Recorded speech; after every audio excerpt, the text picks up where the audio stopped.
I overheard my wife and best friend talking about their affair, mocking me, and saying they'd never get caught. In 3 days, I'm exposing them in front of everyone at our next gathering. I am not here for sympathy. I don't even think I need advice. I just need to vent this somewhere because the rage in my chest is like a fucking drumbeat. It's all I hear. I haven't slept more than 2 hours in the past 2 nights. In 3 days, we're hosting a family and friends barbecue at our house. And in 3 days, I'm blowing this whole thing sky high. So here's what happened. Exactly 4 days ago, I got home from work early. I manage a warehouse, and one of the shifts got canceled due to a late shipment delay. I didn't text my wife, 34F, because I figured I'd surprise her, maybe grab lunch together or whatever. Normal shit.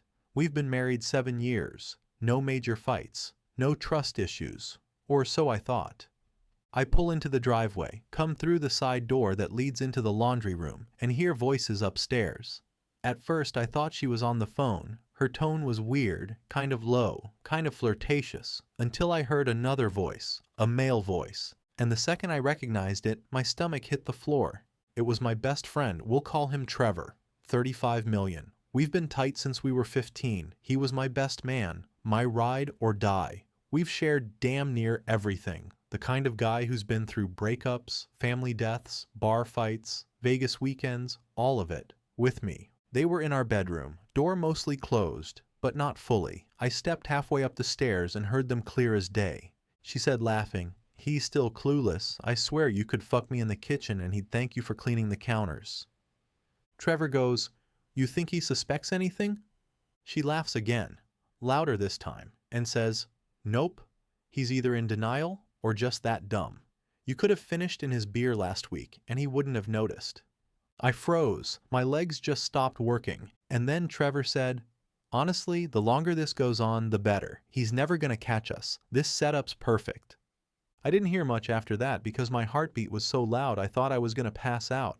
I backed down the stairs like a ghost, walked out the door, got in my truck, and drove around for 5 straight hours. Didn't even know where I was going. I couldn't cry, I couldn't scream. I just kept picturing every fucking memory I had with both of them, and wondering how many of them were fake. I haven't confronted her. Not yet. Haven't confronted him either. That's coming. Real soon. Because here's the thing. 3 weeks ago, I planned this upcoming barbecue, our annual early summer kickoff. We invite our closest friends, my family, her family, Trevor and his new girlfriend, our neighbors. About 30 people. We've done it for 5 years in a row now. I set up the grill. My wife does the decor. Trevor usually brings beer and talks shit in the corner like he's the king of sarcasm. Everyone loves him. But this year I've got something planned. I've got receipts, literally. Since hearing that conversation, I've gone through her phone backups, she left her laptop unlocked, rookie mistake. And I found months of messages between her and Trevor, some sexual, some just plain humiliating, screenshots of private jokes they made about me, about my weight, my job, even a picture of me fixing the backyard string lights with a caption that said, "He still thinks he's the man of the house, LOL." So, yeah, I'm putting all of it together. A nice little folder, printed screenshots, transcriptions, timestamps. And during the barbecue, right before I cut the brisket probably, I'm going to say a few words. A toast, if you will. I'm going to thank everyone for coming, for being part of our lives, and then I'm going to thank my wife and my best friend specifically for showing me exactly who they are. And then I'm handing out copies to everyone. Her mom, my dad, his girlfriend, the neighbors, even the pastor from her old church, who she insisted on inviting this year for some reason. Am I blowing up my life? Update 1. The barbecue was today. I did it. Here's how it went down. I did what I said I was gonna do. Today was the barbecue. I didn't sleep last night, not even a little. I laid there in the guest room with a folder full of receipts on the nightstand next to me, staring at the ceiling, running the plan through my head over and over. What to say, when to say it, who to look at, how to stand there and not fucking break down when it was time. I almost bailed this morning. For a minute, I sat in the driveway with the box of printouts on the passenger seat and just stared at my house. The yard I built, the string lights I put up, the table I stained with my bare hands last summer, the house I thought was safe. But I didn't back out. Because fuck that. Fuck letting them walk around smiling and clinking beers like nothing happened. Fuck pretending. So, Here's what happened. All of it. People started showing up around 2 p.m. Her parents came first, then my sister and her boyfriend. Then the friends trickled in. Work people, neighbors, some of our old college crew. I played it normal. Said hey, shook hands, handed out beers. I was calm, smiling even. Everyone thought I was in a great mood. Then Trevor pulled up, wearing that stupid fucking salmon-colored polo he always wears to casual but classy stuff. He gave me a big grin, slapped me on the back like we were bros, and handed me a six-pack. Looked me dead in the face and said, "Ready to make people jealous of your brisket again?" I said, "You have no idea." He laughed. 5 minutes later, my wife came outside in a white sundress like we were in a Fing perfume commercial. Hair curled, big smile. She gave me a kiss on the cheek, on the Fing cheek, like she was already prepping for sainthood. The two of them didn't talk much directly, but they definitely made eye contact. You know the type, those quiet little flashes where the guilt should be, but isn't. So I waited. I waited until everyone had a plate, until the yard was full and music was low and people were laughing, until her dad made a dumb toast about how this guy makes the best brisket in the county. That's when I tapped the side of my beer bottle with a fork and said, "Hey, can I say a few words real quick?" Everything got quiet. I stood up on the little fire pit ledge, held up my drink and said, "Thank you guys for coming. It means a lot that you all still make time for this every year, and I want to take a second to thank two very special people. All eyes on me. First, my wife, for looking beautiful today, as always. And second, my best friend Trevor, for always being there for both of us." People clapped, someone whistled. I kept going, and since you're both so close to me, I thought it was only fair you know that I've spent the last 4 days reading your text messages to each other. Dead. Silence. You could hear the trees rustle. I know about the hotel. I know about the weekend I was sick, and you two had brunch in my fucking house. I know about the picture of me fixing the lights while you laughed about me behind my back. My wife dropped her plate, literally dropped it. Chicken hit the grass. Trevor turned white, like full-on freezer burn white. No words, just frozen. I pulled the folder from under the seat cushion next to me and held it up. I printed out a few of my favorites, thought some of you might want to see what they really think of me when I'm not around. Then I walked over to the table and handed the folder to her father. Not her, her dad. He opened it, started reading. His face went red instantly. Her mom leaned over his shoulder and gasped like someone got shot. I turned back to the crowd and said, "Sorry to ruin the party. Food's still good though. Eat up." And I walked straight into the house.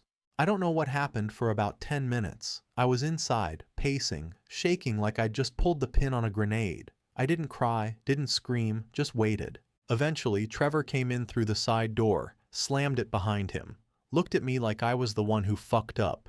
He said, "Dude, what the hell are you trying to do to me?" I said, "Leave. Now." He tried to say something else, and I told him again, "Get the fucks out of my house." He left. Wife didn't come inside for another 15 minutes. She was sobbing, makeup everywhere, hair messed up from whatever scene happened outside. She didn't say anything, just stared at me like she didn't recognize me anymore. I told her she had until the end of the week to move out. I don't care where she goes. This house, mine now. Lawyer appointment is tomorrow. I've already got everything backed up. Every file, every screenshot. I'm not just divorcing her, I'm pressing for everything. No half-ass, split the assets, shit. She doesn't get to blow up my life and walk out with a clean slate.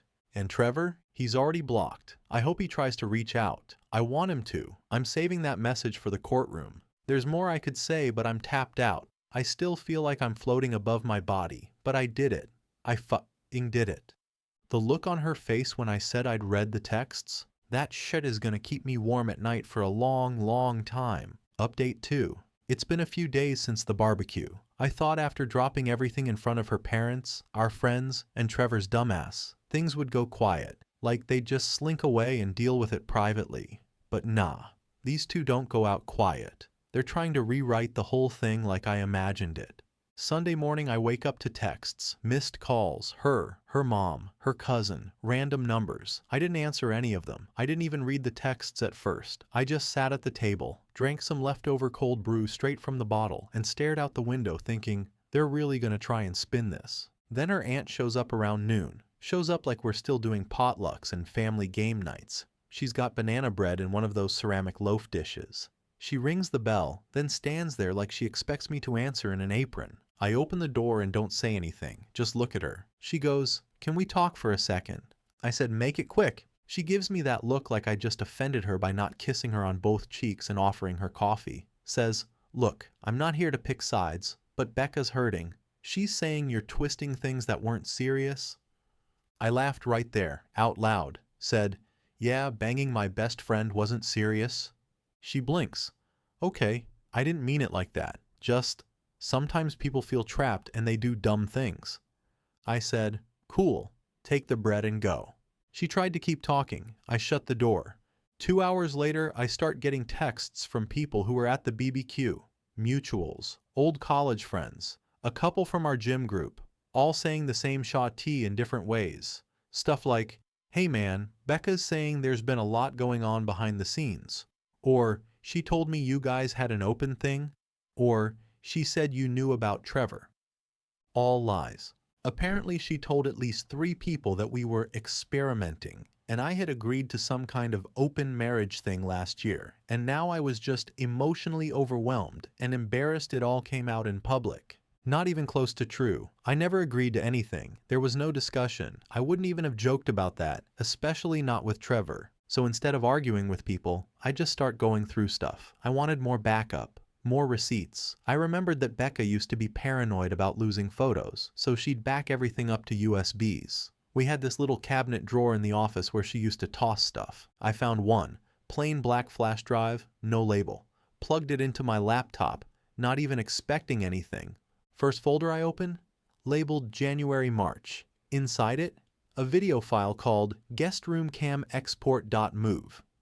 I didn't know we had a guestroom cam. I open it. It's grainy footage, probably from a tiny shelf cam or an old webcam pointed into the spare room.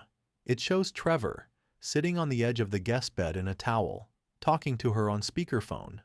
I hear her say, "Use the key in the grill like last time. He's not home till late Thursday." Trevor laughs and goes, "Hope he didn't move it. I'm not trying to break in." Another file is just audio, them talking about me. She tells him, "I feel like he already knows, but he won't say it. He's so used to routine he wouldn't believe it even if I confessed." And Trevor, I swear to God, it goes, "If he found out and just dipped without a word, I'd respect that more than if he cried." There were like 6 or 7 clips total. Some photos too. One of him wearing my hoodie on our back porch drinking my last Guinness. My dog is in the frame sitting next to him like he's family. She also recorded herself giving a fake house tour for him, shows him around our room, says, "This is where nothing happens anymore. Bedroom's all yours now." After that, I found a folder called Letters with a draft email. It was to me. Never sent. Dated from 4 months ago. It starts with, "If you're reading this, it means it's all out." She talks about how she never meant for it to be Trevor, but it just developed. Said she felt neglected, blah blah blah. That she tried to stop it but didn't. Ends it with, "I still care about you, but I don't know if I ever loved you the way I thought I did." I copied the entire drive to the cloud. Then I put the original back where I found it. Not touching it again. Let her find it and wonder if I saw it or not. I already sent everything to my lawyer that night. She emailed me back at 11:47 p.m. and said, "This is gold. We'll move fast. House is in my name. Bought before we were married. That's gonna help. No kids, no joint debt. She's gonna leave with whatever she came in with. Unless she wants to get stupid and try for more. In which case we've got video of Trevor calling her his weekday girlfriend." This morning, I woke up to a burner Instagram account DMing me a pic. Just a selfie of Trevor flipping off the camera. My fucking patio in the background. Caption said, "Stay mad." He's blocked now, reported the account. Might add it to the restraining order request. At this point, I'm not saying anything to her directly. She's been blowing up my phone all morning asking if we can sit down and talk like adults. I told her through my lawyer that if she shows up at the house without a legal reason, I'll call the cops and press trespassing.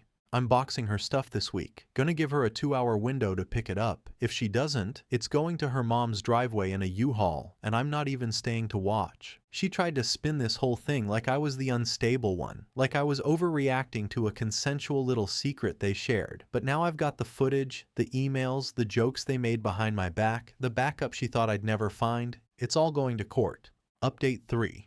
Alright, so a bunch of you asked for updates and I wasn't planning on posting again this soon, but what happened today was so out of pocket I needed to sit down and write it out while it's still fresh. Here's how it went. Today was the day she was supposed to come pick up her stuff. I gave her a 2-hour window earlier this week, told her via email she could grab her boxed belongings from the garage between 11 a.m. and 1 p.m. Nothing inside the house. I wasn't going to be there originally. I was going to leave the garage open, let her take what she needed and be done with it. But my lawyer suggested I be there just in case she tried anything or claimed stuff was missing or broken. So I stayed, but kept the interior doors locked and my phone recording the whole time, just sitting inside at the kitchen table. 11:04 a.m. I hear the garage door open. I peek through the side blinds. She didn't come alone. Trevor got out of the passenger seat like this was some fucking couple's outing to Lowe's. I didn't even go outside. I just turned the volume up on the camera app and waited. They open the garage, start loading boxes into the back of her SUV.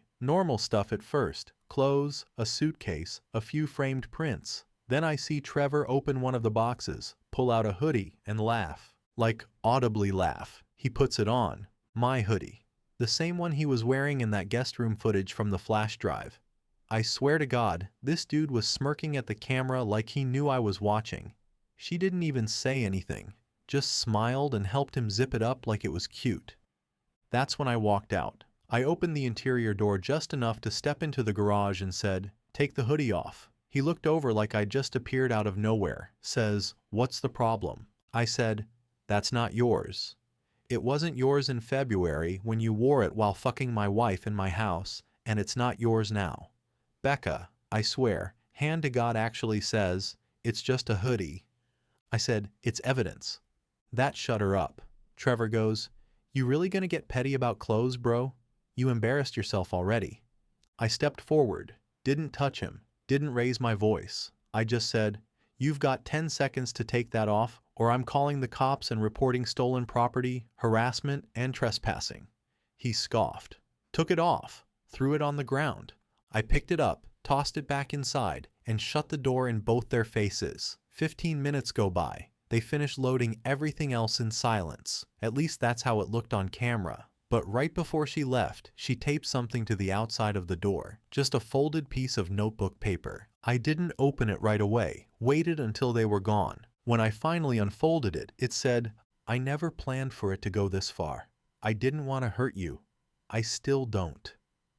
No apology, no remorse, just that. Now here's the part that really messed with me. An hour after they left, I got a message on Facebook from a girl I didn't recognize. No mutuals, looked like a burner. She said, "Hey, you don't know me, but I dated Trevor last year. I just found out what happened. If you ever want proof he's done this before, I've got stories."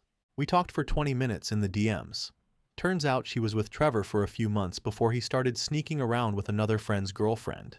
She dumped him when she caught him doing the exact same thing, sneaking into their apartment when her boyfriend was out of town. This dude is a straight pattern, like clockwork. She also told me something that stopped me cold. He had a nickname for it, called it the triangle. Said the perfect setup was when 2 of the 3 people trust you, and the third's too blind to notice. I was the third. I sent that to my lawyer too. It's not relevant for the case, but I want it documented. Last part of this, and I didn't plan this. It just happened. But I dropped off the hoodie and her note at her mom's house. Didn't say anything. Just left it on the porch in a plastic bag and left. Got a text from her an hour later. "You didn't need to do that. I meant what I said." I didn't reply. There's nothing else to say. Next stop's court. Let's see how cute they act when this goes in front of a judge. Update 4. This one's long, but there's a lot to cover. Everything's been moving fast since I posted the last update, and this whole thing finally hit that point where people outside the bubble are starting to piece it all together on their own, which is exactly what I wanted. Let's just get into it. So first, yeah, Trevor got fired. I didn't even know at first. I didn't reach out to his job and I didn't post anything about him publicly other than what went down at the barbecue. But someone, and I still don't know who, sent the videos, screenshots, and IG burner messages to his employer. Someone else must have pulled together the receipts from mutuals, maybe even someone who was at the BBQ. I found out through a guy we both know from high school. I get a text that says, "Bro, just heard about Trevor. HR fired him yesterday. Something about conduct issues and reputation risk. You involved?" I said I wasn't. He said, "Well, they definitely got a folder of stuff with his name all over it."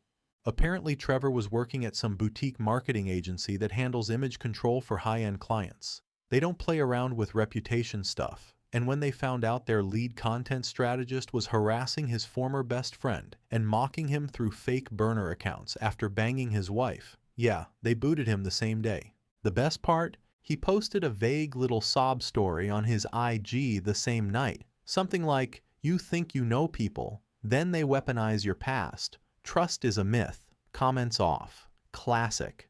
Now here's where it gets fun. So after the whole flash drive situation and me giving her the garage pickup window, update 3, I guess Becca thought she still had some cards to play. She didn't. Monday morning, I get a text from her cousin. We'll call her Rachel, the same cousin she told me she'd be staying with while she figures things out. Rachel goes, "Hey, just confirming, you didn't actually tell Becca she could move in with me, right?" I said nope. Told her I gave her a garage window to grab her shot and that's it.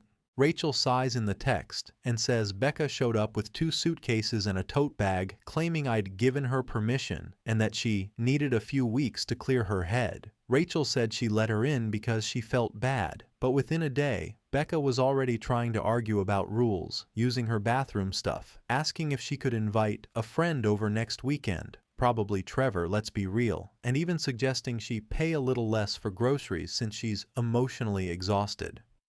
Rachel kicked her out by Tuesday morning. Now she's couch surfing. But wait, it gets better. I wasn't planning on saying anything else to her family. Honestly, I didn't care at this point. Her parents were quiet after the BBQ. Her aunt brought me banana bread and tried to pretend this was just a weird phase. Already covered that, and the rest had mostly gone silent. But yesterday afternoon, her older brother calls me. We've never been close, but we've always been chill. Played darts at a few holidays, had drinks at a wedding once. He says, "Hey man, not trying to dig around, but my mom and sister have been telling 2 different versions of what happened. I don't want to get in the middle, but I need to know what the hell really went down." I said I'd tell him, but only once, and only if I could show him.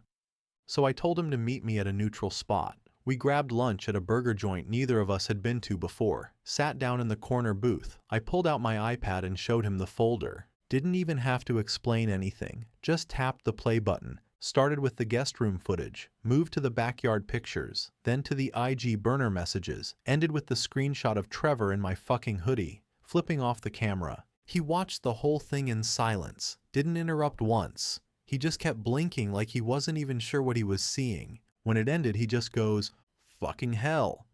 He told me Becca had said I emotionally neglected her, that I was too career obsessed, and that I'd stopped putting effort into the marriage. So she slipped up once, and I went nuclear. I said, yeah, that guest room camera caught her slipping up at least 6 times. He didn't try to defend her, not once. Just shook his head, asked if I had filed yet. Told him, yep, all locked in, no support, no split property. She's walking with what she brought in, and not $1 more. He said, "You want me to tell my parents, or do you want to?" I told him I don't care who does it, just that it's done. I'm not here to protect anyone's feelings anymore. Now here's the part I didn't expect. Later that night I get a call from her mom. Yeah, the same one who tried to downplay everything after the BBQ. She sounds kind of shaky and asks if I can come by. I almost said no, but I went. Not for her, for me. I pull up. It's just her and Becca's dad in the kitchen. Both of them look like they haven't slept. They sit me down, and her mom says, "We saw the videos. We had no idea it was that bad." Then her dad, guy barely says a word usually, just looks at me and goes, "We're sorry. We believed her, and we were wrong." I just nodded, didn't say anything for a second. Then I told them everything they needed to know, that I gave her the opportunity to tell the truth, that she chose to run with Trevor and pretend I was the bad guy, that she used family to cover for her when she could have just owned up once. Her mom asked if I'd still be okay with seeing them at future family events if things ever settled down. I told her straight up, "You're not my in-laws anymore. I don't need to be part of the reunion list." It wasn't rude. It was just real. I don't want to be someone they keep circling back to when Becca's life blows up again. I want done. They got it. They thanked me for not blasting them publicly. I told them I didn't do this to shame anyone. I just wanted the truth in the open and the trash out of my life. I left after 10 minutes. No dinner, no wine, no hugs, just gone. Final thing. As I was leaving the house, I passed their front yard. Becca's car wasn't there. But guess whose car was parked 2 houses down? Trevor's. I didn't stop, didn't care. She's someone else's problem now. I got what I needed. Her family knows. My name is clear, and the divorce is almost final. No drama, no pity posts, just facts. I'll post the final update when the hearing's over. Alright, this is it. Last update. Everything's done. Papers are signed. Judge banged the gavel, and I walked out with exactly what I said I'd leave with. The truth on my side, the house in my name, and no more ties to someone who spent months laughing behind my back. But before I wrap this up, let me break down what went down the last few days, because true to form, Becca couldn't let it end quietly. The day before the hearing, I was off work, just trying to chill, didn't want to think about anything. Then around 10 a.m., I get a text from her mom. Just says, "Hey, Becca's asking if you'd be willing to talk before tomorrow. She said she just wants closure, no drama." I didn't answer, didn't block her, didn't go off. Just didn't answer. Because what's left to say at this point? She had months to be honest. She had plenty of chances to fix things before she brought my name into her mess. Closure ain't a conversation. It's walking into court with your paperwork already filled out. Anyway, I guess that pissed her off, because an hour later, her text comes in. I know you're probably going to ignore this, but I just want to say again, I never wanted it to go this way. I hope we can at least be civil in court. She still doesn't get it. You don't sleep with your husband's best friend in his house and then talk about being civil. You don't mock someone in group chats and then send sad texts the day before court like it's a school project you forgot to finish. Didn't respond to that either. Day of the hearing. We were scheduled for early afternoon. I got there 15 minutes early, sat in the car with my brother, went over everything one last time with my lawyer. She was chill, said Becca's side hadn't made any new requests or last-minute drama. Then I got a heads up from the clerk that Becca showed up with her parents, not her lawyer, not solo. Her mom and dad were sitting in the waiting area like they were showing up for a high school award ceremony. I walked right past them. Her mom smiled like we were gonna chit-chat. I didn't even blink. Inside the courtroom, it was quiet, formal. You know how these things go. Judge asks the questions. Both lawyers confirm the agreement. Everyone acts like it's just business. And honestly, it was going fine. Until Becca opened her mouth. Judge asked if either party had anything they wanted to say before finalization. Her lawyer looked at her like, "Please don't," but she stood up, said, "I just want it on record that I never cheated with the intention of hurting anyone. Things just got complicated, and I made mistakes. I've apologized privately, but I want it said here that I didn't mean for things to get this ugly." I didn't even look at her, just waited for the judge to finish and ask if I had anything to add. I stood up and I didn't say much. Just, she didn't mean for it to get ugly, but she meant every word in those messages. She meant it when she laughed about me. She meant it when she planned how to sneak someone into our house. If she didn't want it to get ugly, she could have stopped the first time. Instead, she made a whole routine out of it. Then I sat back down. Judge nodded. Gavel down. It was official. No contest, no support, no split property. House stays with me. Nothing owed either way. She walked out with her lawyer and her parents, all of them silent. Her dad looked pissed, probably more at her than me. Her mom tried to make eye contact again. I ignored it. After court, me and my brother hit a diner down the street. Got burgers, joked around, didn't talk about the case much. Felt good, quiet, normal. Came home to a clean house. Mail still in my name. Utilities paid. My name on the deed. No more little her stuff areas taking up corners. No more scent of her candles or her throw pillows that she thought made the house look expensive. It's just my space now. I've already changed the locks, cleared out the last of the boxes, tossed the old guest room mattress. the one they used. Burned it in a controlled pit on my cousin's property 2 nights ago.